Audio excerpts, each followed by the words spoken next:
सभी को सादर जय जिनेन्द्र। आइए मंगलाचरण के माध्यम से कक्षा को हम प्रारंभ करते हैं। नमो अरिहंताणं नमो सिद्धाणं नमो आयर्याणं नमो उवज्झायाणं नमो लोय सौवसाहूणम्। पंच परमेष्ठी भगवान की जय। द्वादशांग जिनवाणी माता की जय। संत शिरोमणि आचार्य भगवंत 108 श्री विद्यासागर जी महाराज की जय। परम पूज्य गुरुदेव मुनि पुंगव श्री 108 सुधा सागर जी महाराज की जय। अढ़ाई दीपस्थ समस्त मुनि राज्यों की जय। जैसा कि आप सभी को विदित है, पता है कि आज शुद्ध पंचमी महापर्व का शुभ दिवस भी है। और ऐसे शुभ अवसर पर यदि हम माँ जिनवाणी के सानिध्य में माँ जिनवाणी का एक आश्रय और शरण लेते हुए यदि हम अपने जीवन के बहुत से ऐसे संकल्प जिनके बिना हमारा जीवन अधूरा है, अगर वो हम लेते हैं तो आज का दिन हमारा बहुत अच्छी तरह से शुद्ध पंचमी पर्व मनाना और जिनवाणी को पढ़ना और इतने दिन से जो हम जिनवाणी पढ़ रहे हैं और उसके बारे में जो सुन और समझ रहे हैं वो हमारा सार्थक हो जाएगा।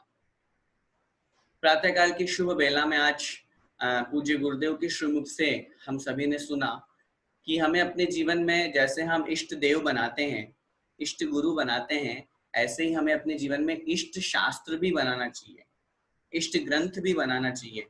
और उदाहरण उन्होंने दिया, तत्वार सूत्र है, इष्टोपदेश है, द्रव्य संग्रह है, जो आचार्य प्रणीत है, स्तुति नहीं, आचार्य प्रणीत कोई शास्त्र जी हमको लेकर के आधार लेकर के और उससे अपना इष्ट अवश्य बनाना चाहिए। तो इसलिए वह बात भी हम सबको अपने जीवन में ध्यान रखना है कि हम भी कोई ना कोई ग्रंथ का आधार लेकर के उसको एक अपना इष्ट बनाएं, उसको याद करें, उसका प्रतिदिन पाठ करें। हमने ये जो दिन वाली कक्षा प्रारंभ की है, उसका जो महत्वपूर्ण मेन उद्देश्य जो हमारा था वो यही था कि जो प्रतिदिन हम पूजन भगवान जिनेन्द्र देव की करते हैं, उस पूजन में जो उपयोग में आने वाले श्लोक हैं, पूजन हैं, वो अगर हमें समझ में आता है, उसका मीनिंग हमको समझ में आता है, तो हमारा पूजन करना सार्थक हो जाता है। अदरवाइज तो हम सिर्फ एक थाली से दूसरी थाली में ट्रांसफर करते हैं। अब जो पूजन हमने पढ़ी, चाहे वो 10 लक्षण धर्म की पूजन हो, चाहे सिद्ध भगवान की संस्कृत वाली पूजन हो, उन सब में कहीं ना कहीं हमारे परिणामों में विशुद्धि आई है और आगे जितना हम बढ़ते जा रहे हैं, अर्थ पढ़ते जा रहे हैं, विशुद्धि आती जा रही है। यही हमारी पूजन की सार्थकता है। बिना सिर्फ एक थाली से दूसरी थाली में हमने चढ़ा दिया और सिर्फ यूं समझिए कि हम ये कहें कि कोई सामने वाला व्यक्ति है वो सिर्फ बाहरी क्रियाकांड में उलझा हुआ है, मन के परिणाम उसके नहीं बन रहे हैं, वो ये नहीं सोच पा रहा है कि मुझे कहाँ से प्रारंभ करना है, या वो सिर्फ झगड़े में उलझा हुआ है कि मैं ये करूं कि मैं वो करूं, मैं कितने लोग चढ़ाऊं, 3 चढ़ाऊं कि 9 चढ़ाऊं, 3 बार चढ़ाऊं कि 1 बार चढ़ाऊं। इन सब विकल्पों से दूर हट करके अगर हम वहां अपने परिणाम लगाएंगे, भाव लगाएंगे, तो हमारा वहां पर पूजन करना सार्थक होगा। इन सब बातों को अपन ने समझा। प्रसंगवश बीच में जो हमारा एक बहुत महत्वपूर्ण टॉपिक आया था कि हमारे पास में, हमारे जीवन में ऐसे बहुत से कार्य होते हैं, ऐसे बहुत सी चीजें होती हैं जिनसे हमारा जीवन सिर्फ चल रहा है। हम जैन कुल में पैदा तो हो गए, लेकिन जैन के योग्य जो हमारे कर्तव्य हैं, क्या हम उनका पालन करते हैं? बहुत बार जब ये प्रश्न हमारे समक्ष आता है तो हमारे मन में एक बहुत सीधा सा सिंपल सा उत्तर होता है कि हाँ बिल्कुल हम करते हैं, हम जैन धर्म फॉलो करते हैं। लेकिन जैन धर्म के फॉलो करने के साथ साथ नियमों को भी कुछ फॉलो हमको करना चाहिए। कुछ रूल्स रेगुलेशंस होते हैं। हर व्यक्ति की लाइफ का कोई ना कोई रूल है, हर चीज का रूल है। हम सड़क पे चल रहे हैं तो वो भी एक रूल है कि हमें अगर लेफ्ट हैंड तरफ चलना है तो उधर ही चलना होगा, हम राइट की तरफ नहीं जा सकते हैं। अगर हम चल रहे हैं तो हमारी इतनी स्पीड होनी चाहिए, अगर हम ज्यादा बढ़ाएंगे, कम करेंगे तो प्रॉब्लम होगा। हम अपने घर में रह रहे हैं, खाना पीना कर रहे हैं, तो उठ रहे बैठ रहे हैं, तो हमारे परिवार के भी अपने अपने नियम कायदे कानून होते हैं। हम स्कूल में पढ़ने जा रहे हैं, हम ऑफिस में सर्विस करने जा रहे हैं, कहीं पर भी हम जाते हैं तो हमारे अपने खुद के नियम कायदे होते हैं। जहां जिसके अंडर में रह करके अपन वर्क कर रहे हैं उसके अपने नियम कायदे कानून होते हैं। ऐसी स्थिति होने पर फिर जब भी हम धर्म की बात करते हैं तो फिर यहाँ के नियम कायदे पालन करने में हमको ऐसा क्यों लगता है कि ये बंधन है? दो शब्द हैं, अनुशासन और बंधन। नियम अनुशासन है, बंधन नहीं है। अगर हमें अनुशासन पसंद नहीं है तो फिर यूं समझिएगा, फिर तो जिंदगी में हम कभी भी कुछ भी नहीं कर पाएंगे। फिर मैं कहता हूँ आप ट्रैफिक के रूल्स फॉलो क्यों कर रहे हैं? आप जाइए रोड पे और आराम से, चाहे बीच में चौराहा आए कुछ भी आए, आपको बिल्कुल सीधे जाते जाना, रास्ते में कोई भी गाड़ी आए आप उनको बस देखते हुए बसते चले जाइए। एक चौराहा है, वहां पे रेड सिग्नल लगा हुआ है और आप वहां रुक गए और आपको लग रहा है यार मेरे 1.5 मिनट खराब हो गए हैं, 90 सेकंड मेरे खराब हो गए हैं, मेरे को 1.5 मिनट यहाँ पर रुकना पड़ा। ठीक है, दूसरे दिन से ट्रैफिक पुलिस वाले से बातचीत करके और उस रेड सिग्नल को हटा देते हैं। अब देखिए आप इस यहाँ से उस स्थान तक जहां तक आपको पहुंचना है, बीच में क्रॉसिंग है, वहां से वहां तक पहुंचने में आपको 1.5 मिनट से ज्यादा लगेगा। यहाँ तो आपको सिर्फ एक वेट करना पड़ रहा है कि सामने वाले को मैं निकलने दूं ताकि मैं बाद में निकल पाऊंगा, वो भी रुका रहेगा। लेकिन अगर चारों तरफ से ही कोई नहीं रुकेगा तो उस स्थान की स्थिति क्या होगी? यही तो हमारा जीवन है। अगर हम अपने जीवन के कुछ नियम कायदे में अपने जीवन को ढालते हैं, उसका एक सांचा बनता है, तो हमारी लाइफ एक बहुत अच्छी होती है।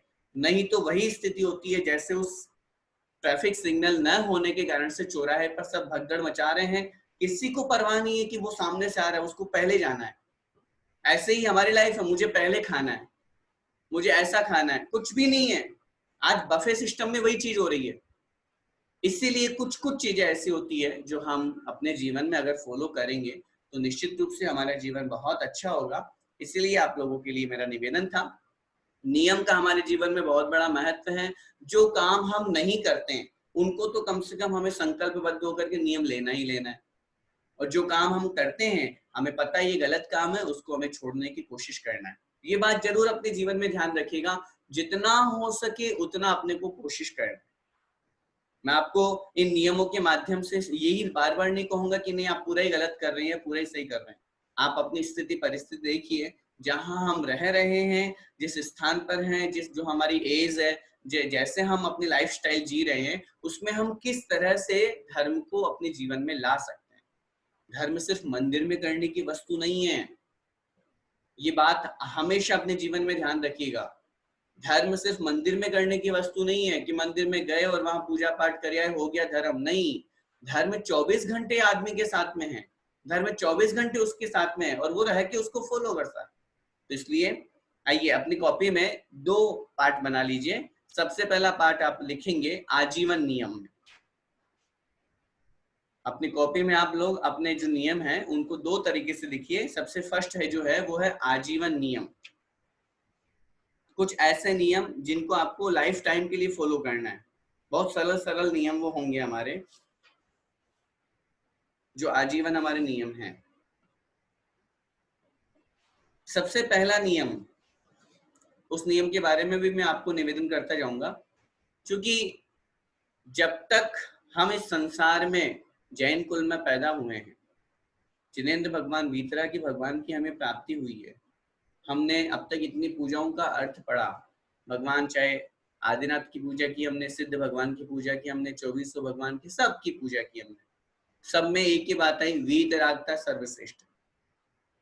अगर उस वीतरागता को प्राप्त करके भी हम रागी देशी और मिथ्या देवी देवताओं की ओर बढ़ रहे हैं तो हमारे द्वारा भगवान की पूजा करना बिल्कुल निरर्थक है, कोई मतलब नहीं है।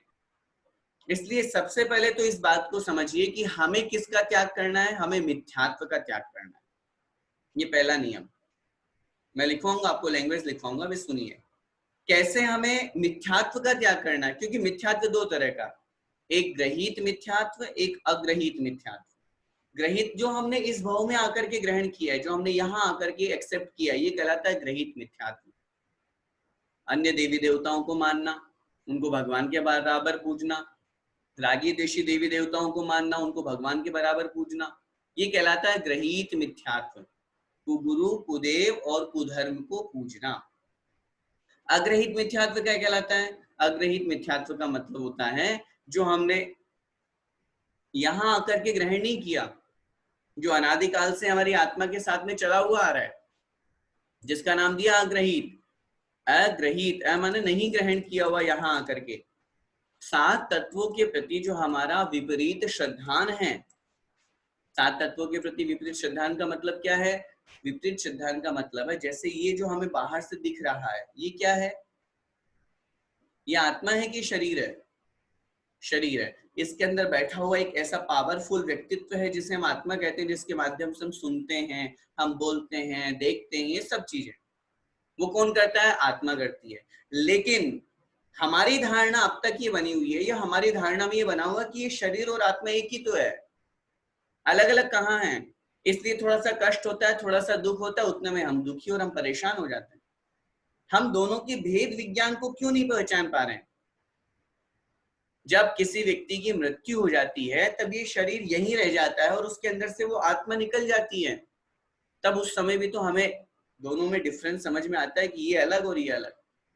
लेकिन अभी तक भी हमारे साथ में ऐसा घटित नहीं हो पा रहा है क्योंकि हम अग्रहित मिथ्यात्व से युक्त। पहले हमें ग्रहित मिथ्यात्व को छोड़ना है, जो हमने यहाँ आकर के ग्रहण किया, उस मिथ्यात्व का त्याग करना है। फिर उसके बाद में हमको ये विचार करना है कि कहीं मेरी भी धारणा शरीर और आत्मा को एक मानने जैसी तो नहीं है। क्या मेरे भी साथ में ऐसा तो नहीं होता कि शरीर की उत्पत्ति पर मैं अपनी उत्पत्ति मानता हूँ, शरीर के नाश होने पर मैं अपना नाश होना मानता हूँ। अपने अंदर ये विचार आना चाहिए। किसी को भी देखिए, किसी को भी देखिए, उसको देख करके ये सोचिए इसके अंदर आत्मा बैठी हुई है, ये वो नहीं है जो है। और आचार्य श्री का वो वाक्य हमेशा ध्यान रखना है, आत्मा और शरीर का भेद विज्ञान, जो दिख रहा है वो मैं नहीं हूं और जो मैं हूं वो दिखता नहीं। स्पष्ट सी बात है। ये धारणा अपने अंदर हमें बहुत जरूरी है बिठाना। ये सिर्फ बाहर की जो कंचन है, काया है, जो शरीर है, ये कुछ नहीं है। ये तो यहीं रह जाएगा, ये तो भूतगल है, ये तो मिट्टी है, मिट्टी में मिल जाएगा। अंदर की आत्मा, जो हमारी आत्मा, आपकी आत्मा, सबकी आत्मा जो शाश्वत है, कभी नष्ट नहीं होने वाली, उसकी पर्याय बदलेगी, वो अगली पर्याय में देव में पहुंचेगा, तिर्यंच में, मनुष्य में, नरक में, जहां भी उसके वजह से कर्म है। ये भेद विज्ञान होना जरूरी है। और वो भेद विज्ञान होने से पहले ग्रहित मिथ्यात्व छोड़ना जरूरी है। आचार्यों ने शास्त्रों में बहुत स्पष्ट लिखा है। इसलिए सबसे पहले अपने जीवन का ये संकल्प हमारा बनना चाहिए कि हे भगवान, मैंने अब तक मिथ्यात्व के कारण से रागी देशी देवी देवताओं को मैं मानता रहा, मैं मिथ्या देवी देवताओं को मानता रहा, उनके खूब मैंने सवामणि चढ़ाई, खूब उनके भोग चढ़ाए, खूब उनके में मान्यता को प्राप्त करने के लिए खूब उनके मैंने दर्शन किए। लेकिन अब तक ये मेरी अज्ञानता थी, मिथ्यात्व था। अब मुझे सम्यक्त्व की प्राप्ति करनी और हो गई है, इसलिए मैं मिथ्यात्व का त्याग करता हूँ। एक महत्वपूर्ण बात जो मैं आपको बार बार कहता हूँ, डरने की आवश्यकता नहीं है। बहुत से लोगों के मन में ये विकल्प होता है इस प्रश्न का, जहां पर भी वर्णन आता है, भैया जी अब तक हम मान रहे थे और अब छोड़ देंगे तो क्या होगा? अगर अब हम छोड़ देंगे तो कहीं हमारा कुछ बुरा तो नहीं हो जाएगा? बिल्कुल भी बुरा नहीं होगा। आपको बिल्कुल भी चिंता करने की आवश्यकता नहीं है। पहली बात, हमारा धर्म किसी का अपमान करना नहीं सिखाता। हम किन्हीं देवी देवताओं को छुड़वा करके आपसे उनका अपमान नहीं करवा रहे हैं, हम तो उनको यथास्थान पहुंचा रहे हैं। संसार में लोक में मान्यता है, वो मानते रहे, हमें नहीं लेना देना, हमें उनसे नहीं मतलब है। लोग मान रहे हैं तो मानो। अगर कोई हमारा सगा संबंधी कोई समझना चाहता है तो हम उसको समझाएंगे, लेकिन अगर कोई समझना नहीं चाहता, किसी की मान्यता है नहीं साहब हम तो मानेंगे, तो भैया तुम्हारी तुम जानो, फिर उसमें हम क्या कर सकते हैं? जब आदिनाथ भगवान खुद अपने पोते को, गृहस्थ अवस्था के पोते को नहीं समझा पाए, तो फिर हम कैसे समझा सकते हैं? मिथ्या देवी देवताओं को छोड़े, मान्यता छोड़े, उनकी पूज्यता छोड़े। मैं कह रहा हूं, जीवन में जो हमारे कष्ट और दुख है वो इन्हीं की वजह से हैं। अगर हम इनको छोड़ेंगे तो हमारे पुण्य कर्म का उदय होगा, पाप कर्म हमारा नष्ट होगा।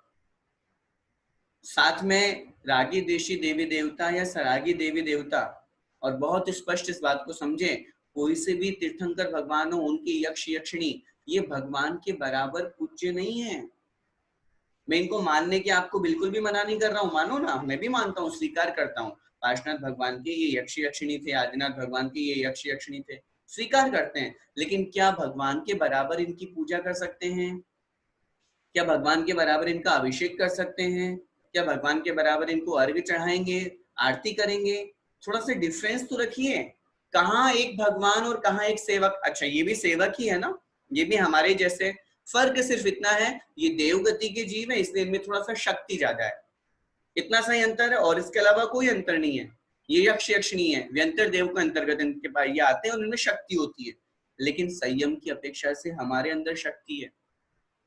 मनुष्य पर्याय को प्राप्त करने के लिए वह सर्वार्थ सिद्धि का देव भी तरसता है। इसलिए मेरा आपसे बड़े प्रेम भाव से विनम्रता से निवेदन है, और मैं कभी भी किसी भी देवी देवता का अपमान मैंने आज तक नहीं किया और न मैं करता हूं न मैं कभी करूंगा। ये मैं आपको बहुत अच्छी तरह से स्पष्ट रूप से कहना चाहता हूं। सिर्फ जो वस्तु तत्व है उसका सही प्रतिपादन यहाँ से आपको किया जा रहा है। फिर भी जैसी आपकी इच्छा है मैं तो आपको यही कहूंगा, सबसे पहला नियम हमारा होना चाहिए, भगवान मुझे मिथ्यात्व का त्याग करना है। अपनी कॉपी में नोट कीजिए, रागी द्वेषी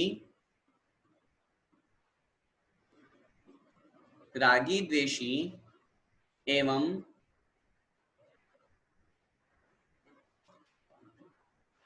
मिथ्यात्वी देवी देवता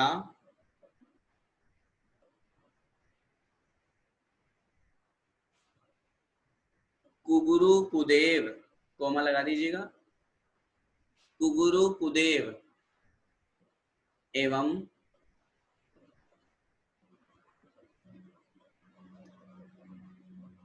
कुशास्त्रों को पूजने का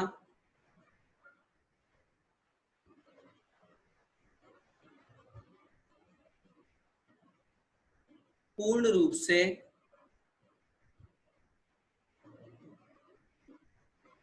त्याग करता हूं। और इस नियम में हमको पक्का दृढ़ बनना है। अगर हमने दोनों में डिफरेंस ला दिया, जहां भगवान है भगवान की उतनी पूजा भक्ति कीजिए, जहां अन्य देवी देवता हैं उनके योग्य जो सम्मान है, जय जिनेन्द्र की योग्य है, वे हमारे साधर्मी है, हम उनसे प्रतिदिन जय जिनेन्द्र करें, कोई आपत्ति नहीं। आपकी अगर मान्यता है कि भैया जी अब तक हम मान रहे थे, अब उनके साथ में कैसा व्यवहार करें, बिल्कुल कोई आपत्ति नहीं। आप उनके साथ व्यवहार थोड़ा सा परिवर्तित कीजिए। आप उनको अर्घ चढ़ा रहे थे, अब अर्घ मत चढ़ाइए। आप उनकी पूजा कर रहे थे, आप उनका अभिषेक कर रहे थे, वो मत कीजिए। वो सिर्फ एक जय जिनेन्द्र की योग्य, बस इतना, जय जिनेन्द्र, बस इतना, इससे ज्यादा नहीं। चलिए दूसरा नियम लिखिए।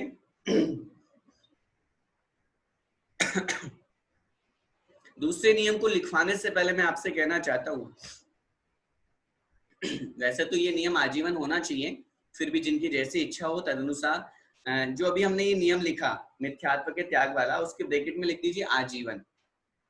वैसे ऊपर हमने टॉपिक डाल दिया है, लेकिन फिर भी इसमें और भी बहुत से नियम होंगे जिनको हम समयानुसार लेंगे उस अपेक्षा से। इसके ब्रैकेट में आजीवन हो गया।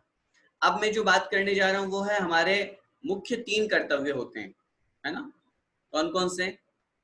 रात्रि भोजन त्याग, पानी छान के पीना और नित्य देव दर्शन। अब इन 3 नियमों को अपने को वैसे फॉलो तो आजीवन ही करना चाहिए, ठीक है ना। तो उस अपेक्षा से अगर हम बात करें तो बहुत क्लियर, रात्रि भोजन सबसे पहले, अगर हम नियम की बात करें रात्रि भोजन की, जिन महानुभावों के पास बहुत अच्छी व्यवस्था है, कर सकते हैं, फॉलो कर सकते हैं, वो इस नियम का पालन करें। उसमें लिखें रात्रि भोजन का त्याग। भोजन से यहाँ तात्पर्य अन्न, कम से कम अन्न का तो त्याग हमारा होना चाहिए। देखिए मैं बार बार ये कहूंगा, ये हम जेएनयू की पहचान है। पहचान का मतलब समझ में आता है ना, आइडेंटिफाई है। ये बहुत बड़े बड़े नियम नहीं है, सिर्फ पहचान है। इसकी वजह से हम जाने जाते हैं कि हम जैन हैं। कम से कम इतना नियम तो हमारा होना ही चाहिए ना। फिर भी अगर आपको लगता है नहीं हमारा ऑफिस रहता है, घर में इस तरह की व्यवस्था है, बाहर हमको शादी पार्टी में जाना पड़ता है, तो एक दिन मैंने इस बात पे जरूर आपको कहा था कि बाहर तो हमको और ज्यादा अवॉइड करना चाहिए, धर्म की प्रभावना होगी उससे। और अगर हम खाएंगे, बाहर खाएंगे, दोस्त यारों के बीच में बैठ के खाएंगे, तो धर्म की अप्रभावना होगी। अरे क्या फर्क पड़ता है, रात में कितने घंटे की रात होती है बताओ, चलो है। उसमें से जितने घंटे की रात होती है उसमें से अपन 80-90% तो रात में सोते ही हैं, सो ही जाते हैं, भूख भी कहाँ से लगेगी। अब बच्चे 1-2 घंटे, 2-4 घंटे तो निकालना होता है। अब उसमें भी हमको अन्न खाना जरूरी है क्या? अन्य दूसरी चीजें अटरम सटरम बहुत हैं, वो मैं खाने के लिए अलाउ नहीं कर रहा हूँ।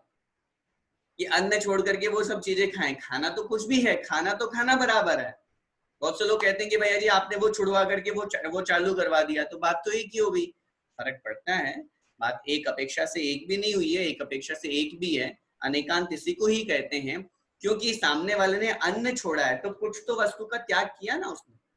एक साथ किसी भी वस्तु को नहीं छोड़ पाते हैं, ये हमारी वीक पॉइंट है, हमारा वीकनेस है हमारी, कि हम एक साथ नहीं छोड़ पाते, चलो धीरे धीरे करके छोड़ो। इसलिए उसको ऐसा उपदेश दिया शास्त्रों में कि पहले तुम अन्न को छोड़ो, फिर जब अन्न छोड़ दोगे उसके बाद में तुमको कहेंगे अच्छा ड्राई फ्रूट फल फ्रूट लेते हो, हाँ लेते हैं, तो एक काम करो उसका भी नियम बना लो कि मैं रात में 10 बजे बाद सिर्फ पीने की वस्तु रखूंगा, खाने की वस्तु नहीं रखूंगा। तो इस तरह से धीरे धीरे करके उसको छुड़वाया जाता है। और जितने भी महानुभाव है उनको ये नियम जरूर लेना है, रात्रि भोजन का त्याग। लिखिए अपनी कॉपी में और नीचे ब्रैकेट में लिख दीजिए जितना समय का, आजीवन ही लेना है सब लोगों को, तो आजीवन लिख दीजिएगा। और अगर लगता है कि नहीं इसमें हमें कुछ छूट चाहिए, अगर आपको लगता है कि नहीं अभी 1 साल फॉलो करके देखते हैं, देखिए एक बात मैं और कहना चाहूंगा, कक्षा में सभी तरह के महानुभाव यहाँ उपस्थित हैं। कुछ ऐसे भी हैं जिनके पहले से बहुत अच्छे अच्छे नियम है, और कुछ ऐसे भी हैं जिनके एक भी नियम नहीं है। तो यहाँ जो आपको बात बताई जा रही है, वो जो सबसे छोटी बात बताई जाएगी वो उन्हीं के लिए समझना। ऐसा नहीं कि जिनका पहले से नियम हो वो और डिमोशन में हो जाए प्रमोशन की जगह, ठीक है। तो इसलिए जिनका नहीं है, जो बहुत से ऐसे माताएं बहनें हैं जो धर्म से जुड़ रही हैं, सीख रही हैं, उनको अभी 1 साल तक का अभ्यास रूप में नियम लेना चाहिए। उसमें भी आप, अगर आपको लगता है बहुत जरूरी है, छूट लेना चाहते हो, तो आप महीने में 1 दिन 2 दिन 5 दिन की छूट रख लीजिए, वो भी बहुत जरूरी है तो, अदरवाइज नहीं। ठीक है, इस तरह से आप इसको फॉलो कीजिए। सेकंड नंबर का जो अपन ने पहचान की अपेक्षा से बात करी थी, नित्य देव दर्शन। वैसे तो देव दर्शन के लिए हमें देव पूजन का जरूर नियम लेना चाहिए। हम पूजन कर रहे हैं और पिछले 2 महीने से जो अपन पूजन सीख रहे हैं, तो सीखना भी हमारा सार्थक हो जाएगा अगर हम डेली पूजन करेंगे तो, क्योंकि फिर उसका अर्थ भी हमको आने लगेगा।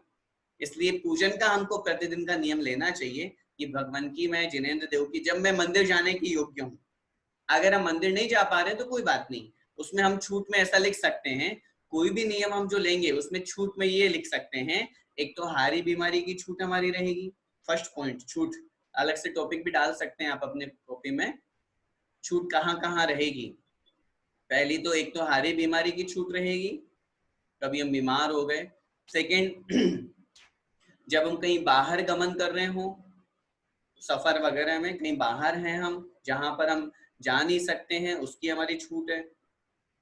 और तीसरी जो बात है वो है जब हम मंदिर जाने की योग्य नहीं है। नियम को हमें कहाँ कहाँ छूट लेना है, उस अपेक्षा से 3 पॉइंट ही आप ले सकते हैं। और इसके अलावा भी सबकी स्थिति परिस्थिति अलग अलग है, वो अपने अपने परिस्थिति को समझ करके और फिर नियम वैसे बनाए। तो देव दर्शन तो कम से कम उन लोगों के लिए है जो अभी तक मंदिर जाते ही नहीं थे। जो मंदिर जाते थे उन लोगों को तो देव पूजन ही करना है। और मैं कह रहा हूं बहुत शॉर्ट में कीजिए चाहे भले ही, लेकिन प्रतिदिन देव पूजन भगवान जिनेंद्र देव की होनी चाहिए, ये हमारा प्रथम कर्तव्य है। और तीसरा जो मेन पॉइंट है जिसके ऊपर हमको बहुत ज्यादा ध्यान देना है, पानी छान करके पीना। देखिए जब तक हम घरों में हैं तब तक हम बहुत अच्छे हैं, सुरक्षित हैं, वहां तो कम से कम इस नियम को फॉलो करें, वहां तो कम से कम। और जब हमारे पास में इतनी अच्छी व्यवस्था है, हमारी अपनी गाड़ी है, हमारा सब अपना सामान सब साथ में जा रहा है, तो अगर हम 2 बोतल पानी की एक साथ अपने साथ में रखेंगे तो क्या जाएगा, अच्छा है ना, बाहर के गंदे पानी से हम बचेंगे। बिस्लेरी या कोई सा भी पैकिंग का हम बोतल यूज करते हैं, पानी यूज करते हैं, कब का पैक हुआ है, किसने छाना है, क्या किया है, आपको वहां से बैक्टीरिया नहीं दिख रहे हैं, लेकिन आप जब उसको देखेंगे तो आपको पता चलेगा। अगर हम कहीं जा रहे हैं, हमारे कपड़े जा रहे हैं, हमारा सब सामान साथ में जा रहा है, तो एक 5 लीटर की पानी की केन क्यों नहीं जा सकती उसके साथ में। हम क्यों ऐसी हैबिट नहीं बनाते हैं, हम अपना भोजन बनाते हैं, अपना भोजन साथ में लेकर के जाते हैं, तो पानी को क्यों भूल जाते हैं। तो कम से कम ये नियम हमारा होना चाहिए कि पानी हम शुद्ध पिएंगे, बाजार का नहीं पिएंगे, अशुद्ध नहीं पिएंगे, बोतल का पानी नहीं पिएंगे। और फिर भी आपको लगता है कि नहीं बहुत ज्यादा हो जाएगा, तो कम से कम घर में तो हमको फॉलो करना ही है। कैसे करना है? बहुत सीधा सा तरीका है, मैं आपको बार बार परेशान नहीं करूंगा कि आप बार बार जब भी पानी पिए छान के पिए, कुछ मत कीजिए। सुबह सुबह अपन पानी भरते हैं अपने किचन में, पूरा सब साफ सफाई करके सब किया, पानी भर लिया, भरने छान करके भरते ही है। छान के भरने के बाद में आप उसको गर्म कर लीजिए, आप उसको गर्म कर लीजिए और गर्म करने के बाद में उसको ठंडा होने के लिए रख दीजिए। थोड़ा सा गुनगुना हुआ तो 6 घंटे की मर्यादा होती है, थोड़ा सा ज्यादा गर्म हुआ तो 12 घंटे की मर्यादा होती है, और थोड़ा सा आपने उसमें उबाल लिया, भाप आने लगे, बुलबुल उठने लगे, तो हो गई 24 घंटे की मर्यादा। आप उतना पानी जितना आपके दिन भर में उपयोग आता है पूरे किचन में, पूरे परिवार में, पीने के लिए या भोजन बनाने के लिए, इन सब चीजों में, उतने पानी को हमने गर्म कर लिया। गर्म करने के बाद उसको फिर आप ठंडा होने के लिए रख दीजिए, आधे घंटे में ठंडा हो जाएगा। फिर उसके बाद में आपको चाहे उसको फ्रिज में रखना हो, आइसक्रीम जमाना हो, भोजन में यूज करना हो या खुद पीना हो, आप बिना छने उसका यूज कीजिए, क्योंकि आपने 24 घंटे की मर्यादा वाला पानी आप यूज कर रहे हैं, इसलिए आपको बार बार छानने की जरूरत नहीं है। आपका पानी बहुत अच्छा होगा। हम कहीं पे भी जाते हैं या कुछ भी होता है, हमारी शिकायत रहती है हमारे पानी में आयरन है, हमारा पानी बहुत भारी है। जब गर्म पानी को हम यूज करेंगे, आपको अगर गरम गरम पानी पीने की इच्छा है तो बहुत अच्छी बात है, वो भी आप पी सकते हैं। पानी का माध्यम से हमारा पेट हमेशा बहुत अच्छा रहेगा। और अगर लगता है कि नहीं ठंडा पीने की इच्छा है, तो फिर आप उसको ठंडा करके पी लीजिए। लेकिन पानी गर्म होकर के ठंडा होगा तो हमारा जीव हिंसा से भी हम बच गए। और सबसे महत्वपूर्ण बात, सबसे ज्यादा पाप हमें पानी की वजह से लगता है। हम ध्यान कहाँ देते हैं, और पानी में त्रस्त जीव बहुत होते हैं, एक तो है ही सही है। तो इसलिए ये वाला नियम हमको जरूर फॉलो करना है। जिन माताओं बहनों को बहुत अच्छे से नियमों का पालन करना है, उनको अपने घरों में ऐसी व्यवस्था जरूर करनी चाहिए।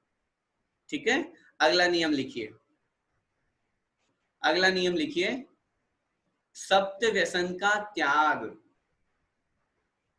सप्त व्यसन का त्याग, ये नियम हम सब लोगों का होना चाहिए। मुझे पता है कोई भी ऐसे महानुभाव नहीं है जो ये सप्त व्यसन करते हो, लेकिन नियम नहीं है हमारा। नियम नहीं होने के कारण से उसका पाप लग रहा है, और नियम ले लेंगे तो हम उस पाप से बच जाएंगे और पुण्य का भी बंद होगा।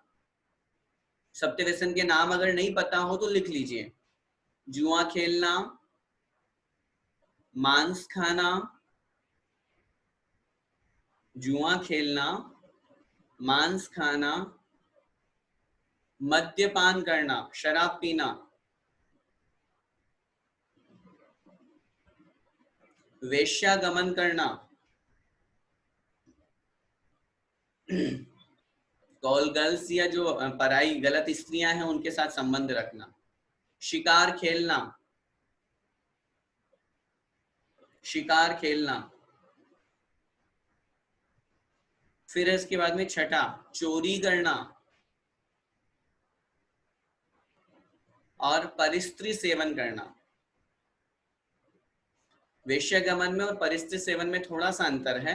वहां तो वो प्रोस्टिट्यूट, उसका बिजनेस है, उससे वो अपने देह को माध्यम से पैसा कमा रही है, और यहाँ परिस्त्रियों के साथ में संबंध रखना, ये इस अपेक्षा से यहाँ दोनों में थोड़ा सा अंतर है।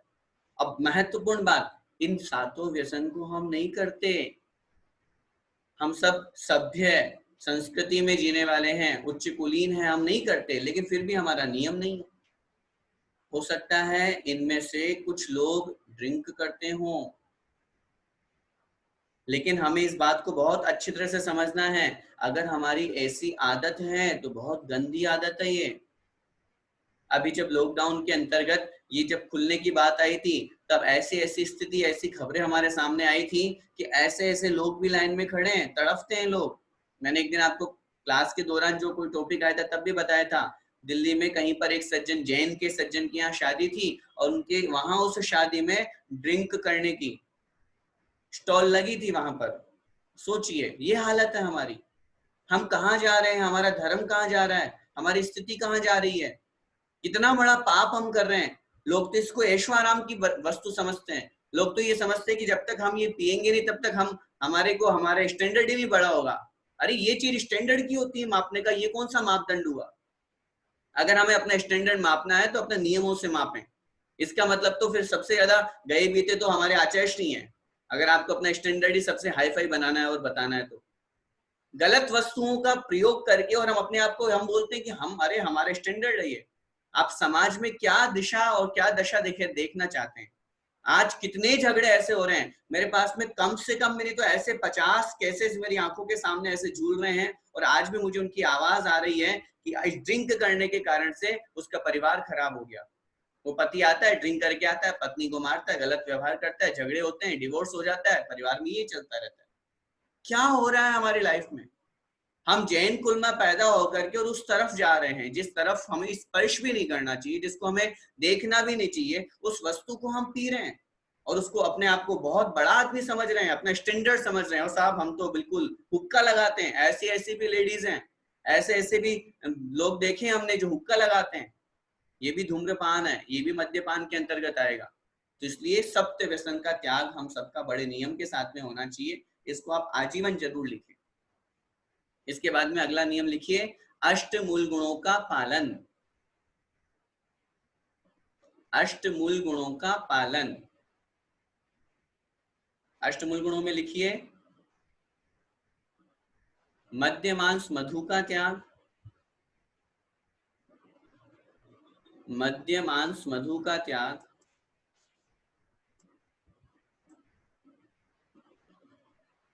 5 उदुम्बर फल का त्याग।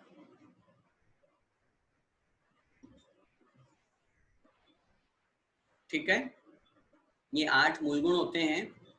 वर्तमान में बड़, पीपल, पाकर, उमर और कठुमर, ये जो 5 प्रकार के उदुम्बर फल होते हैं, इनका प्रयोग हम लोग अक्सर नहीं करते हैं, लेकिन फिर भी कहीं ना कहीं किसी न किसी के माध्यम से ये हमारे अगर खाद्य पदार्थों में सम्मिलित होते हैं तो उससे हमें बचना चाहिए।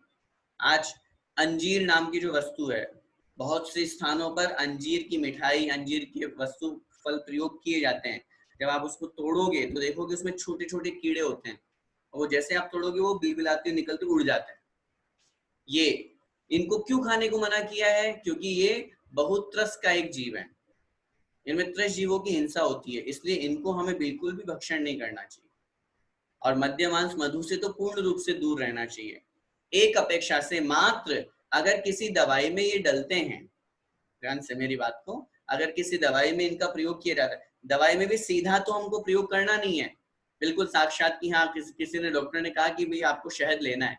और आजकल हर बीमारी में जो हमको जो भी इलाज दिया जाता है, जो भी हमको वहां पर मेडिसिन दी जाती है, अगर आप उनसे निवेदन करेंगे डॉक्टर से, साहब मैं नॉन वेज नहीं लेता हूँ, आप ऐसी दवाई लिखिए, ऐसा कैप्सूल या ऐसी चीज वस्तु मेडिसिन लिखिए जिसमें नॉन वेज नहीं हो, जो मद्य मांस मधु से बना हुआ नहीं हो, आपको बिल्कुल शुद्ध देशी दवाई देंगे। ऐसी भी एलोपैथी दवाई वर्तमान में बनने लगी है जिनमें ये अल्कोहल वगैरह यूज नहीं होता है। हम रिक्वेस्ट करेंगे, हम बोलेंगे तो हमारा काम बन जाएगा। और अगर हम सोचेंगे अब ठीक है यार थोड़ा सा ही तो लेना है, जैसा भी लेना है तो ले लेते हैं, लेकिन वो स्थिति हमारी नहीं बननी चाहिए। तो इस अपेक्षा से, दवाई की अपेक्षा से परोक्ष रूप से अगर उसमें डला है तो एक छूट ले सकते हैं, वो भी रेयर केसेस की अपेक्षा। इसके बाद में अगला जो नियम है वो आप लिखिए, आलू प्याज आदि जमी कंद का त्याग। अब जमीकंद में सब आ गए, आलू प्याज लहसुन गाजर मूली। अब आप अपनी अपनी स्थिति देखिए, होना तो यही चाहिए सारी चीजों का A to Z जितने भी जमीकंद सबका त्याग हो, और वो भी आजीवन हो। और फिर भी अगर नहीं हो रहा है तो आप अपनी स्थिति देख करके 1 साल के लिए, 2 साल के लिए, 5 साल के लिए मैं इनका इतना त्याग करती हूँ, इतना आप नियम जरूर लिखें। आप उसमें से किसको छोड़ना चाहते हैं? अगर किसी की स्थिति परिस्थिति है कि नहीं साहब हम पूरा नहीं छोड़ सकते एक साथ, अभी तक तो हम सारी चीजें यूज करते थे, तो कम से कम आलू प्याज लहसुन ये 3 तो छोड़ें। ये तो तामसिक भोजन कहे गए हैं, हिंदुओं के शास्त्र में भी इनको खाने की मनाही की गई है, तो इनसे हमको बचना चाहिए। तो इतना तो कम से कम हमारा त्याग होना ही चाहिए। इसके बाद में लिखिए, चाय का त्याग। अब ये तो हम बहुत ज्यादा यूज करते हैं, कैसे छोड़ें? ये भी एक नशा है। अगर हम इसको यूज करते हैं और जब कभी यूज करने को नहीं मिलती है तो क्या होता है? बहुत से लोगों की है ना शिकायत सुनते हैं, अरे सिर दर्द होने लग गया। क्यों होने लग गया? क्योंकि ये एक नशा था, और जब नशा नहीं मिला तो हमारा हेडक शुरू हो गया। हमें ऐसी चीज यूज नहीं करनी जो हमें हेडक बनाए या हमें हैबिचुअल बन जाए, जिसके बिना हम रह नहीं पाए। इसलिए उसका हम कम से कम यूज करें। अगर पूरा ही हम पालन करते हैं तो बहुत अच्छी बात है कि हम पूरा आजीवन उसका त्याग करते हैं। कॉफी भी इसी में सम्मिलित है, कॉफी भी इसी में सम्मिलित है, इसको भी लिख दीजिए। एक महत्वपूर्ण बात जिसका त्याग हम सबको नियम से करना ही करना है, लिखिए अपनी कॉपी में, चमड़े से बनी हुई वस्तुओं का उपयोग करने का त्याग। चमड़े से बनी हुई वस्तुओं का उपयोग करने का त्याग। जितनी भी चमड़े से बनी हुई वस्तुएं हैं, चाहे हमारे पर्स हो, चाहे हमारे बेल्ट हो, चाहे हमारे स्लीपर हो या शूज हो, कुछ भी हो, सोचिए, थोड़ा सा विचार तो कीजिए, हम कहाँ जा रहे हैं। ऐसी वस्तु सिर्फ शान और शौकत को दिखाने के लिए हम यूज करते हैं, सिर्फ शान शौकत के लिए। उस एक वस्तु को, एक उस आपका एक हैंडबैग बना है उस चमड़े की वस्तु से, वो चमड़ा कहाँ से आया कभी देखा? कभी सर्च कीजिएगा, और देखा भी होगा तो देख नहीं पाएंगे। वीडियो आप जब देखेंगे कैसे गायों को पकड़ करके उनके ऊपर गर्म खोलता खोलता पानी डाला जाता है और उनकी उस चमड़ी को निकाला जाता है। हमें थोड़ा सा पिन चुभ जाता है, थोड़ा सा कष्ट होता है, हमें कैसा अनुभव होता है? वो भी पशु हैं, वो भी जीव हैं, उनके भी प्राण हैं, उनके जीवन के साथ में क्या हो रहा है, कभी सोचा, मन में विचार किया? और एक जो सबसे कमी हमारी, जो सबसे ज्यादा कमी है, और हम लोग जो सबसे ज्यादा सोचते हैं, अरे यार मैं यूज नहीं करूंगा तो क्या होगा, दुनिया तो यूज कर रही है। ये हमारी बहुत बड़ी कमी है, बहुत बड़ी गलत धारणा है, और हम ये बात बहुत बार बोलते हैं, मैं अकेला यूज नहीं करूंगा तो क्या हो गया, पूरी दुनिया तो कर रही है। शुरुआत एक इंसान से होती है, शुरुआत एक व्यक्ति से होती है। हमें पूरी दुनिया करती है या नहीं करती उसके बारे में बाद में सोचना, पहले आप तो बंद कीजिए। जितने महानुभाव यहाँ बैठे हुए हैं, मैं कह रहा हूं अगर ये सब के सब यही सोचेंगे तो पूरे 400 लोग नहीं कर पाएंगे फॉलो। लेकिन अगर 400 ने फॉलो कर दिया तो 400 का तो नियम हो गया। 400 लोग तो उसको यूज नहीं कर रहे हैं ना, इतने लोग तो उस कंपनी का प्रोडक्ट अपने आप कम होगा। आप बोलेंगे भैया जी इतना सा, हमारे 2 4 10 20 100 लोगों के कम करने से क्या होगा? चेन ऐसे ही बनती है। आप खुद यूज नहीं करेंगे, आपके परिवार वालों को आप मना करेंगे, आपके श्रीमान जी को आप मना करेंगे, अपने बच्चों को आप अभी से संस्कार देंगे, तो आप अपने आसपास वैसा माहौल पाएंगे। और ये बात बहुत अच्छी तरह से मान करके चलना, अगर जिनको ये नियमों फॉलो नहीं करना है, अभी तो कर लो बेटा, कोई बात नहीं, चमड़े के चप्पल जूते यूज कर लो। अभी तो वो पशु जिनकी चीख निकल रही है, जिनकी आह निकल रही है, वो बद्दुआ दे रहे हैं, वो भले ही अभी हमारे सामने नहीं आ रहे हैं, भले वो अभी हमारे सामने आकर के हमको लड़ाई नहीं कर रहे हैं, हमको कुछ भी नहीं कह रहे हैं, लेकिन जो जो उसको यूज कर रहा है उसके जीवन में बद्दुआ लग रही है, उन पशुओं की हाय लग रही है कि तुम्हारी वजह से, तुम इस वस्तु को यूज कर रहे हो, तुम्हारी वजह से आज हमारे प्राण चले गए। जब वो मरण को प्राप्त होकर के कोई देव बनेंगे, कोई अन्य गति में जाएंगे, उसके बाद में फिर हमें जब वो कष्ट देंगे, तब उन कष्टों को जब हम भोगेंगे तो हमको नानी याद आएगी, तब हमको ये समझ में आएगा कि वास्तविकता क्या है। मैंने एक बार पहले भी आप लोगों को कहा था कि जब कभी कोई अनजान व्यक्ति हमको मिला, जिससे हमारा कोई संबंध नहीं, जिसको हमने न आज तक न जाना न पहचाना, अचानक से चाहे हम कहीं पर बाहर घूमने गए या हमारी फैमिली के आसपास वो आकर के रहने लगा, रेंट पे रहने लगा, कैसे भी करके ऑफिस में वो आया, कैसे भी करके उससे हमारा मेल मिलाप हुआ, मिलना जुलना हुआ, और वो व्यक्ति हमारे प्रति नेगेटिव हो रहा है, हम उसको जानते नहीं, फिर भी पता नहीं वो क्यों हमें क्यों नेगेटिव वेव दे रहा है। ये मत समझिएगा कि वो इस भाव में हमको नहीं जान रहा, पिछले भाव में कहीं ना कहीं हमने उसको कष्ट दिया है, कहीं ना कहीं हमने उसको दुख दिया है, इस वजह से वो हमसे बदला चुका रहा है। बहुत स्पष्ट, जितने भी महानुभाव हम यहाँ पर बैठे हुए हैं, सबका कहीं ना कहीं किसी न किसी पर्याय में पूर्व संबंध था। और जैसे पॉजिटिव वेव की हम बात करते हैं, यहाँ इतने लोग बैठे हुए हैं क्लास में, लॉकडाउन तो पूरे भारत देश में हुआ, क्लास तो सबके लिए चलाई गई, ऐसा तो स्पेशल नहीं कि जितने आप लोग बैठे हैं आप लोगों को लिए ही क्लास चलाई गई। फिर भी आप लोग क्लास में क्यों आए? आप लोग ही क्यों क्लास पढ़ रहे हैं, बाकी लोग क्यों नहीं पढ़ रहे हैं? इसका मतलब कहीं ना कहीं हमारा एक कनेक्शन है, संबंध है, जो हमको जोड़े रख रहा है, अन्य लोगों के साथ में नहीं है। यही बात उधर भी लगाइए। मैं आपको बहुत प्रेम से निवेदन करना चाहता हूं, आपकी नेल पॉलिश लिखिए अपनी कॉपी में, नेल पॉलिश, नेल पेंट और लिपस्टिक, ये दो मुख्य चीजें। नेल पॉलिश, लिपस्टिक, और साथ में जो भी मैंने आपको लिखा है चमड़े के चप्पल, जूते, पर्स, बेल्ट आदि, इनका तो हमें आजीवन त्याग करना चाहिए। अगर आपके नेल पेंट में, और नेल पेंट आप ये सोचो कि भैया जी हम शुद्ध बना लेते हैं, कोई शुद्ध नहीं बनता।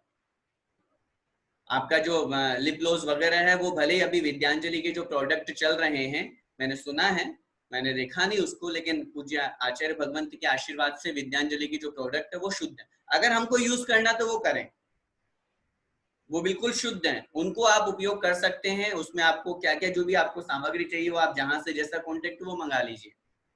अगर और कहीं पे भी कोई स्थानीय रूप से भी कोई शुद्ध चीजें ये बना रहे हैं, आप उनको यूज करिए। हमारा इनको यूज नहीं करवाने का कोई भी वो नहीं है, भाव नहीं है कि मैं आपको ये कहूँ कि नहीं आप मत कीजिए। हमारा सीधा सा उद्देश्य सिर्फ इतना सा, हमें जीव हिंसा से बचना है।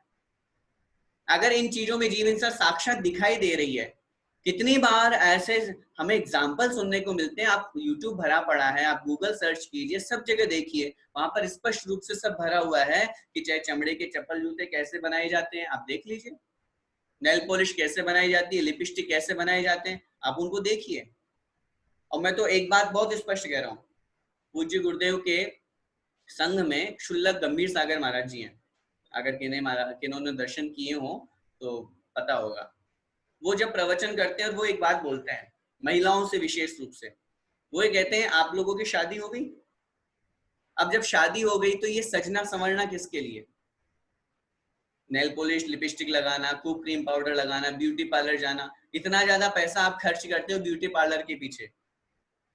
मैं माताओं बहनों से निवेदन करना चाहता हूँ, जितना पैसा हम ब्यूटी पार्लर में खर्च करते हैं ना, आप लोग महिलाएं महीने में 3-4 बार तो होके आ जाते होंगे, उतना पैसा अगर किसी गरीब को दान दें, मंदिर में दान दें, किसी की हेल्प करें, तो सोचिए 1 साल का कितना रुपया हो जाएगा।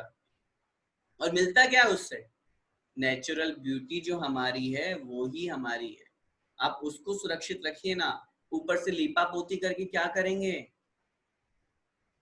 इसलिए इनसे हमें बचने की जरूरत है।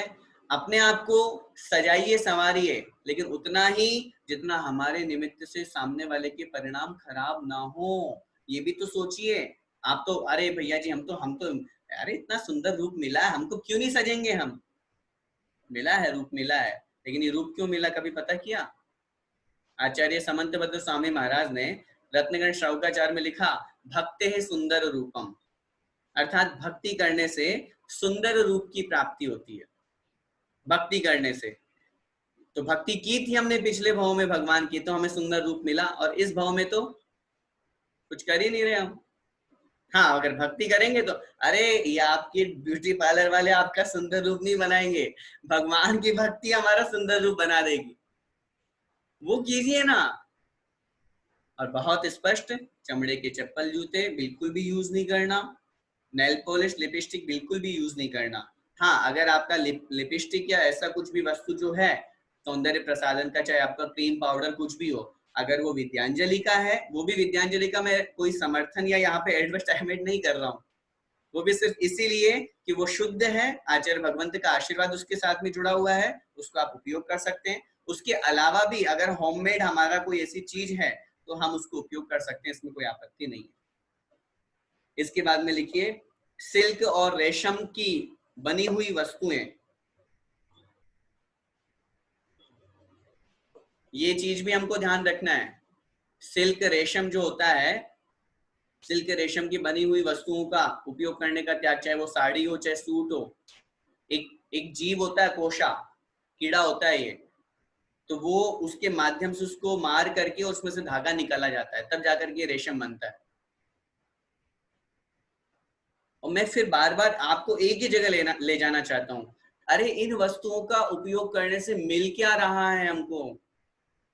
क्या मोटे हो रहे हैं, या हमारा यशोगान हो रहा है, हमारा स्टैंडर्ड बढ़ रहा है? अरे इसकी जगह तो हथकरघा की साड़ियां यूज कीजिए ना, हथकरघा के कपड़े आप पहनिए ना, सात्विक विचार हमारे रहेंगे, हमारे मन के परिणाम अच्छे रहेंगे, हम स्वदेशी उपयोग करेंगे।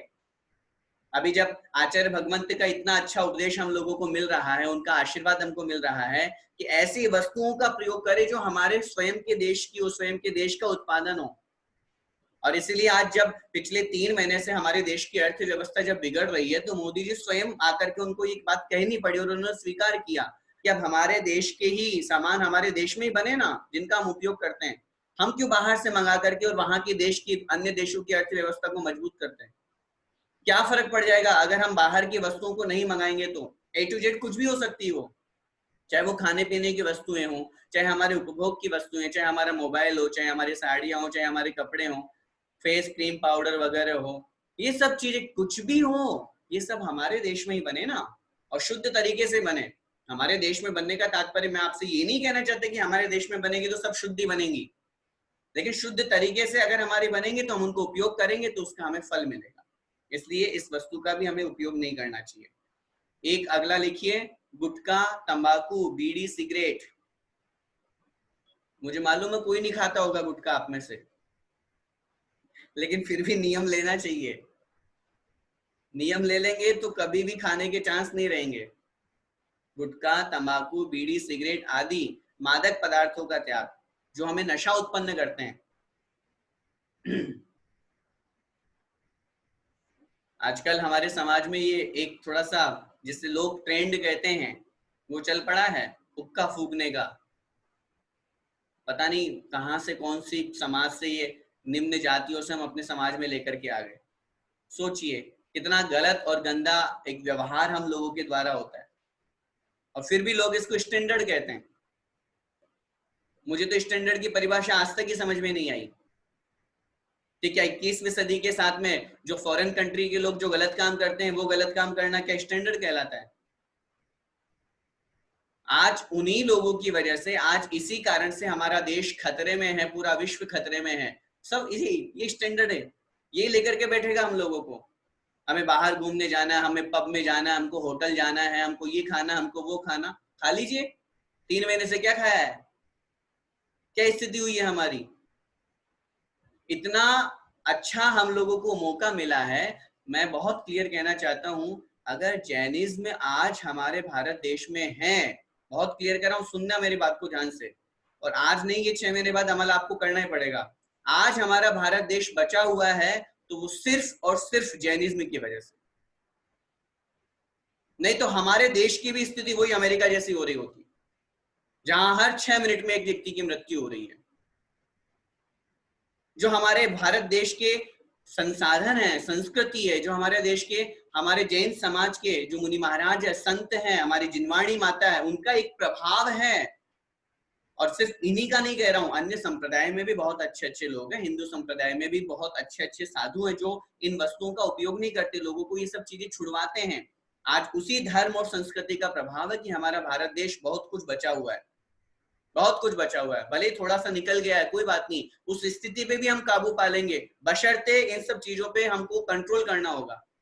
आज हमको समझ में आ गया कि हमको बाहर होटल का नहीं खाना है, और जहां पहले हम आए दिन, हर एक दिन, हर 2 दिन बाद में हम होटल में जाते थे। क्यों जाते थे? हमको बस अपनी चटोरी जीभ का स्वाद लग गया है, हमको ये पता चल गया है कि हाँ, अगर हम बाहर खाएंगे तो हमें बहुत अच्छा पेट भर जाएगा। अभी क्या हम पतले हो गए? किसी का वजन कम हुआ इतने 3 दिनों में, 3 महीनों में? और बढ़ गया लोगों का घर में रहते रहते। तो फिर क्यों हम ऐसी चीजों का यूज करते हैं जो हमारे लिए हानिकारक है, जो हमारे समाज के लिए हानिकारक है? इसलिए मेरा आपसे बहुत अच्छी तरह से प्रेम के साथ में निवेदन है, ये नियमों का फॉलो अपन को करना, अपन को अपना जीवन बहुत अच्छा बनाना है। अगला नियम लिखिए, होटल का त्याग, होटल में खाना खाने का त्याग। और नॉनवेज होटल में तो भूल के नहीं जाना। और मैं फिर मैं मेरे को मत कहना कोरोना लग जाएगा, तो सीधी बात है, नॉनवेज होटल में तो भूल के नहीं जाना, और जो वेजिटेरियन होटल है उसमें भी खाना नहीं खाना। अरे हमारे मम्मी पापा ने, हमारे परिवार ने इतने अच्छे संस्कार दिए हैं, अपनी श्रीमती जी के हाथ का भोजन कीजिए। वो बड़े प्रेम से आपको जो आपको चाहिए वो आप घर में बनाइए ना, आप सब चीजों को ला करके घर में बनाइए ना। और अगर आपके पास में जब सारी व्यवस्थाएं हैं तो आप अपना कुक, आपके घर में आपका कुक है, आपका भोजन बनाने वाला है, तो आप उससे बनवाइए, क्या फर्क पड़ता है? बाहर ही जाकर के आप क्या दिखाना चाहते हैं हम लोगों को?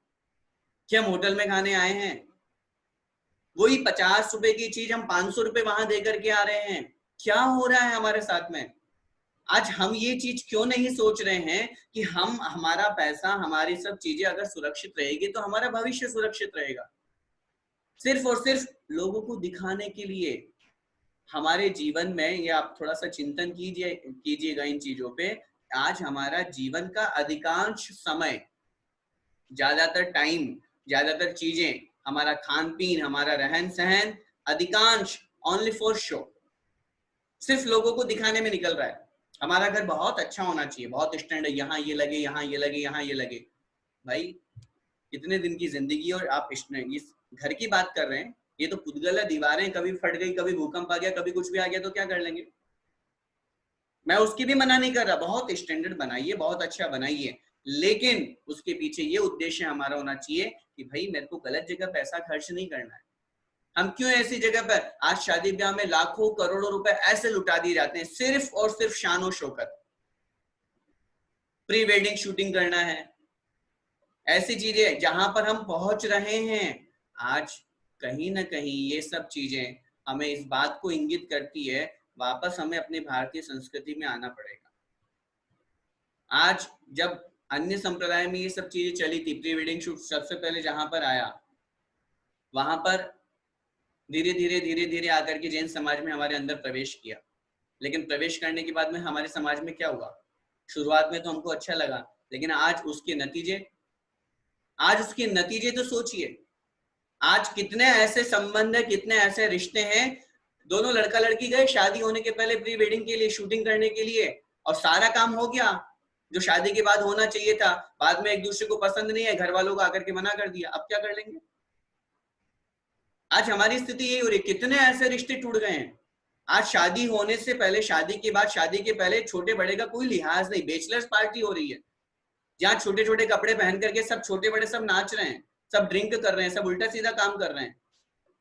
कहाँ हमारी संस्कृति जा रही है? फिर हम बोलते हैं जहां एक समाज के सब, हमारे परिवार के माता पिता, छोटे छोटे बड़े सब बच्चे, एक टीवी सामने चल रही है, आज उस टीवी पे नंगा नाच हो रहा है, गलत सीन आ रहे हैं, हम साथ में मूवी देखने जा रहे हैं, गलत काम हम कर रहे हैं, एक दूसरे के हाथ में हाथ डाल करके, बाहों में बाहें डाल करके हम घूम रहे हैं, चाहे वो छोटा हो चाहे बड़ा हो, उसमें हमारा कहीं पे भी एक रेस्ट्रिक्शन नहीं हो रहा है, एक संबंध स्थापित हो जाते हैं उस स्थान पे।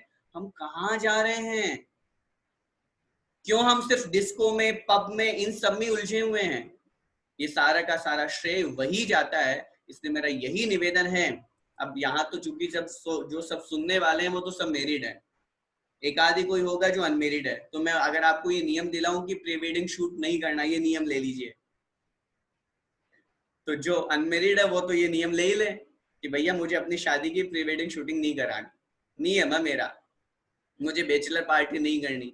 और अगर जो मैरिड हैं तो उनको भी कम, अगर बनता है कि उनके बेटे बेटी उनके पक्ष में है और उनके फेवर में है, वो उनको बहुत अच्छे से समझा सकते हैं, तो उनके लिए वो एक नियम दिलवाएं कि बेटा तुमको ऐसा काम नहीं करना, तुम जैसे शादी कहोगे, जैसा कहोगे, वो सब अपन अच्छे से अच्छा काम करेंगे।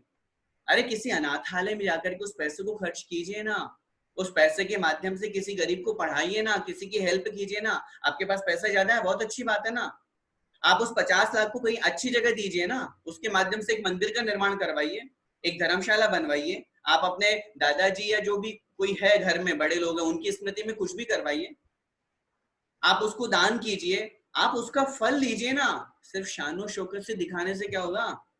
सिर्फ 3 दिन के मेहमान है, सिर्फ 3 दिन लोग कहेंगे हाँ हाँ बहुत अच्छी शादी की साहब, वो फलाने चंद जी थे, क्या शादी थी उनकी, फिर उसके बाद में क्या? चौथे दिन आपके बाप और दूसरा बैठा हुआ है, जो आपने 50 लाख खर्च किए, सामने वाला 70 करेगा, फिर 1 करोड़ करेगा। आपकी शादी को भूल गए लोग, हमारी शादी को भूल गए लोग। क्यों?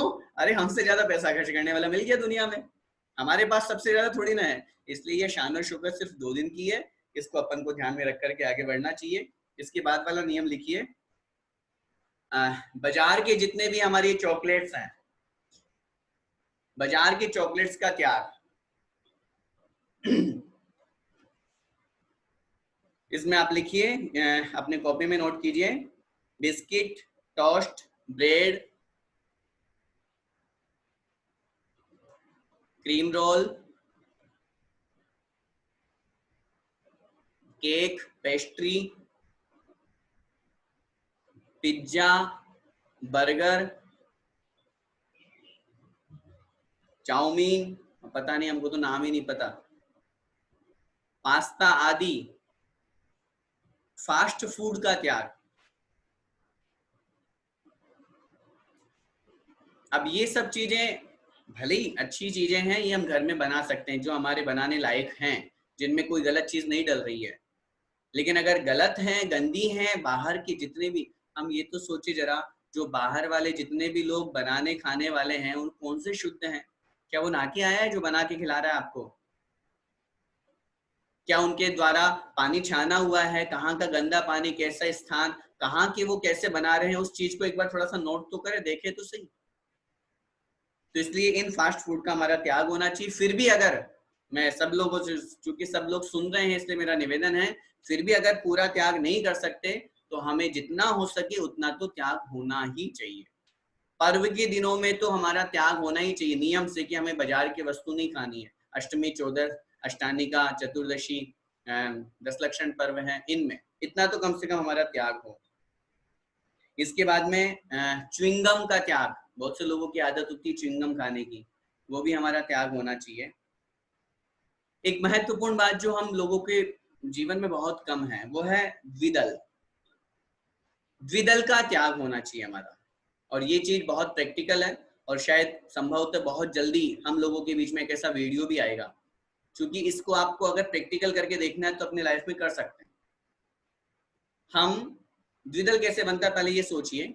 दही है, और दही के साथ में अगर हम पकोड़ा या कोई भी बड़ा या बेसन की कोई सी भी वस्तु, चाहे वो कड़ी के रूप में हो, चाहे बड़े के रूप में हो, चाहे पराठे के रूप में हो, चीला के रूप में हो, कैसे भी रूप में हो, चाहे वो चौली की दाल हो, चाहे बेसन कोई सा भी हो, चाहे मूंग का हो, चाहे अरहर कोई सा भी हो, चाहे वो चना हो, सब्जी दाल रूप में हो, चाहे उसका कोई बेसन बना के कोई हमने कोई खाद्य पदार्थ बनाया हो, उसको दही के साथ जब हमने मिक्स किया, अभी जीव राशि उत्पन्न नहीं हुई।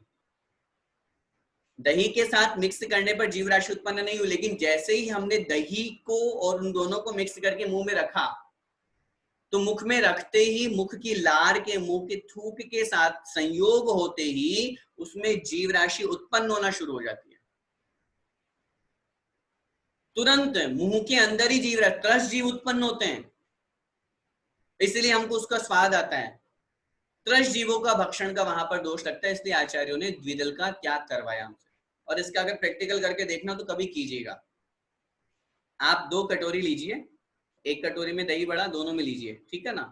दही बड़ा या कोई भी बेसन जो मैंने आपको बताया, जिसमें दही भी और बेसन का कोई ना कोई वस्तु बनी हुई हो, उन दोनों कटोरे में से एक कटोरे में आप थोड़ा सा थूक दीजिए, अपनी लार वहां पे उसमें क्षेपण कीजिए, और फिर उसको आप थोड़ा सा थोड़ी देर बाद में आप ऊपर रख दीजिए, तुरंत के तुरंत दोनों कटोरों को अलग अलग थोड़ा सा दूरी बना करके रख दीजिए। थोड़ी देर बाद में आप देखेंगे ऊपर से कोई ना कोई पक्षी, चाहे वो कौवा हो, चाहे चिड़िया हो, या कोई भी हो, वो क्या करेंगे, वो उसके अंदर चोंच मारेंगे।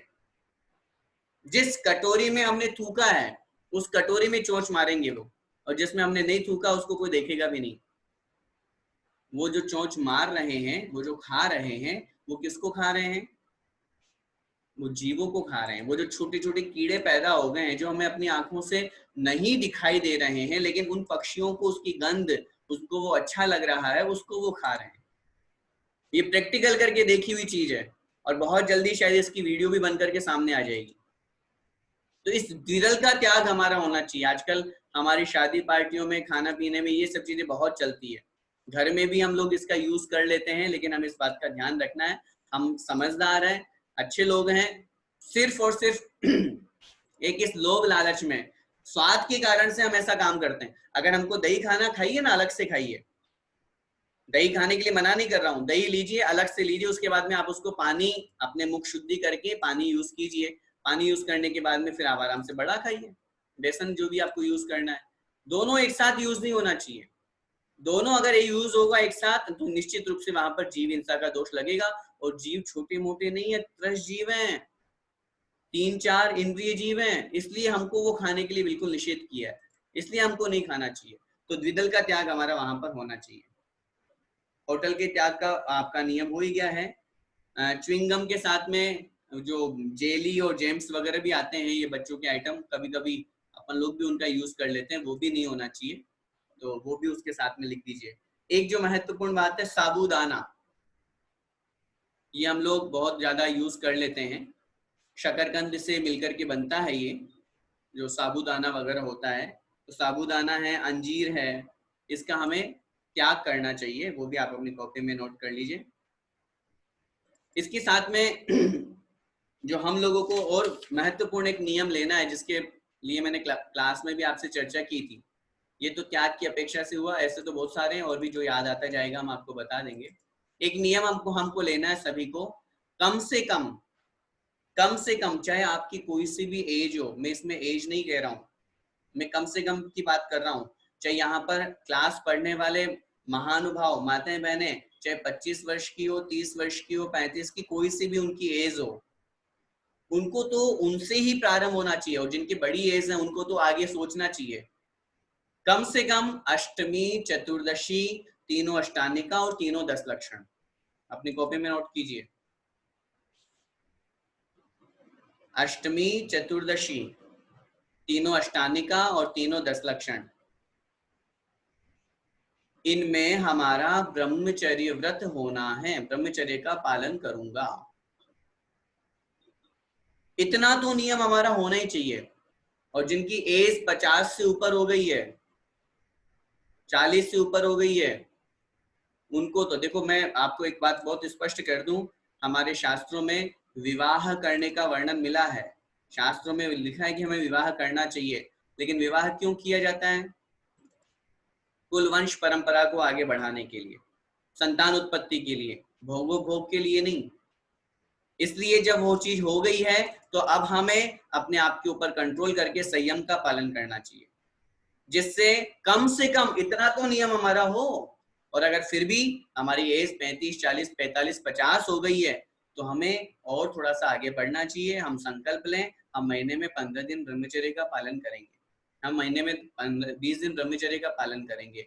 ये एक बहुत बड़ा व्रत है, इसके पालन करने से हमारी जो दृष्टि है वो शरीर की तरफ न जाकर के आत्मा की तरफ जाती है, हमारे लक्ष्य में धर्म आता है। ऐसा करने से हमारे अंदर के परिणाम बहुत अच्छे बनते हैं। जब हम अपने आप में सेल्फ कंट्रोल करते हैं तो हमारे परिणामों में बहुत विशुद्धि जागृत होती है। तो इसलिए कम से कम जिनकी ऐसी एज है उनको आगे बढ़ करके सोचना चाहिए, और बिल्कुल भी नहीं कर रहे हैं तो कम से कम ये नियम तो हमारा सबका होना ही चाहिए, कम से कम इतना तो ब्रह्मचर्य का हम पालन करें ही करें। इसके अलावा और भी बहुत सारे नियम हैं, जिसमें सामान्य रूप से जैसे हम ले सकते हैं कि खाने पीने से संबंधित और भी जितने आपको जो भी आपकी वस्तुएं, ये तो एक आजीवन वाले नियम हुए, अभी आपका समय हो रहा है। प्रतिदिन वाले भी जो नियम होंगे उनको भी मैं आपको लिखवाऊंगा, बताऊंगा कि प्रतिदिन वाले जो नियम है वो हमें कैसे फॉलो करना है, कैसे ध्यान रखना है। बस आज के लिए अभी इतना ही। आगे की जो कक्षा होगी हमारी, उसमें हम आपको बताएंगे कि कैसे प्रतिदिन के हम कितने नियम ले सकते हैं, हमें कितनी हरी यूज करना है, कैसे प्रतिदिन में हमें मौन रखना है, और क्या जो प्रतिदिन के छोटे छोटे नियम है जो हम डेली सुबह उठ करके भगवान के समक्ष संकल्प कर सकते हैं, ऐसे नियमों को हम देखेंगे, आगे चर्चा करेंगे। आज के लिए बस इतना ही। बोले पंच परमेष्टि भगवान की जय।